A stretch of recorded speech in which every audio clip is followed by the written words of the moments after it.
कोणताही निर्णय झालेला नाही. तोपर्यंत आम्ही आमचे फॉर्म भरून घेणार आहोत आणि युतीचा निर्णय झाला तर मग तेवढे फॉर्म मागे घेता येतील.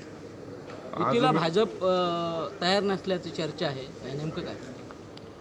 नाही, तसा अधिकृत निरोप आलेला नाही. जोपर्यंत अधिकृत निरोप आला नाही तोपर्यंत आपण पॉझिटिव्ह राहिलं पाहिजे. भाई काही दिवसापूर्वी आपली पालकमंत्र्यांची बैठक झाली. आज देखील आपण एका कार्यक्रमाच्या निमित्तानं पालकमंत्र्यांनी आपण एकत्र होता. काय चर्चा झाली का युतीबाबत, किंवा तुम्हाला काय वाटतं की कोणाला नेमकी युती नको आहे आणि कोणाला युती हवी आहे? नाही, शेवटी असं आहे की हा निर्णय वरिष्ठ स्तरावरून होणार आहे. वरिष्ठ स्तरावरून एकदा निरोप आल्यानंतर या संदर्भातली बोलणी होतील आणि त्याला आता फार थोडा कालावधी शिल्लक आहे. तेवढंच झालं तर होईल, नाही तर मग स्वबळावर प्रत्येकाला निवडणूक लढवायला लागेल. साहेब, जे युतीचे फॉर्म्युले जे येत आहेत ना, ते मालवणसाठी 16-4चा किंवा सावंतवाडीसाठी 12-8चा येतो आहे आणि ते जे फॉर्म्युले आहेत ते कुठेतरी शिंदे सेनेला मान्य नाही असं सांगितलं जातं. नाही बघा, अजून काही चर्चाच झालेली नाही, त्याच्यामुळे फॉर्म्युला मान्य अमान्यचा प्रश्न उद्भवत नाही.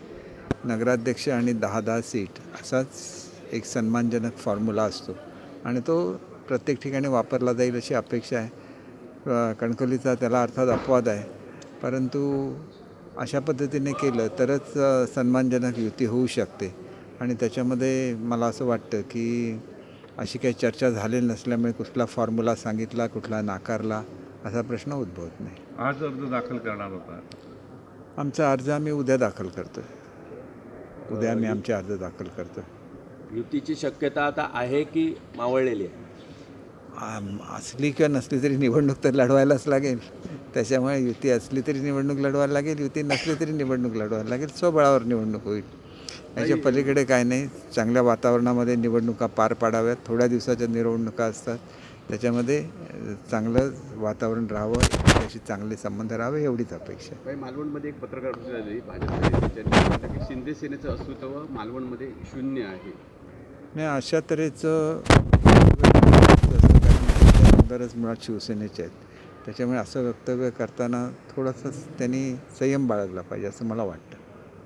भाई, राज्यामध्ये 50-50 टक्के आहे. काही ठिकाणी आवाज येण्याची शक्यता आहे. बघा, शक्यतो युती व्हावी अशी आणि त्याप्रमाणे होईल अशी आपण अपेक्षा करूया. तर अमित शहांची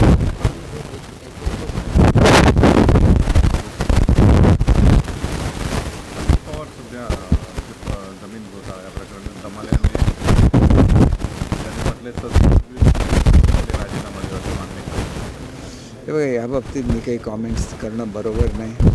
शेवटी अजितदादा हे एक मोठे नेते आहेत, महाराष्ट्राचे उपमुख्यमंत्री आहेत आणि स्वतःच्यावर झालेल्या कुठल्याही आरोपाला उत्तर देण्याएवढे ते निश्चितपणे सक्षम आहेत.